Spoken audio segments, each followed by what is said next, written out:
Husky racing is getting to be big business in this part of the world, so much so that more than 300 dogs have converged on Brandon Park in Suffolk for the first British Championships. Well, the lack of snow is no real problem. They just fix the rigs up with wheels. Among the teams competing over various courses through the woodland, a couple of local hopefuls. They include Fred Palmer from Brandon and Sally Leach from Thetford. Both were up with the leaders today.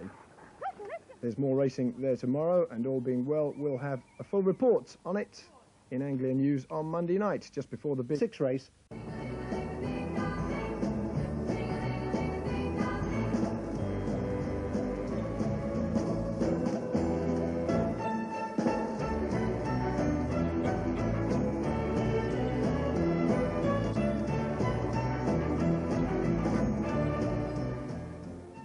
Not a snowflake in sight for the winter sport of husky racing.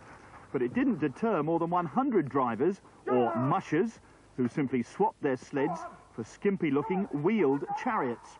If you think it may be eccentric, mad dogs and Englishmen and women, spare a thought for one competitor who battled through 1.5 feet of snow in Scotland and travelled over 700 miles with his team of dogs to race at Brandon.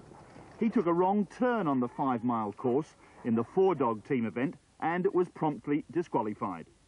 Labatts Rally Championship, especially for husky dogs, is the first national event to be staged in Britain, where the sport's been gaining in popularity, even without snow. In this country, there's not so much snow as we'd like to have. Thetford Forest is a very good forest to run it in. It's nice and cold this morning, and the trails are nice and flat and grassy, so it's very similar to running on snow, in fact. The British Sled Dog Racing Association was specially set up to organise the championship. Officials say it demonstrates their sport's now being taken seriously, with or without snow. What next?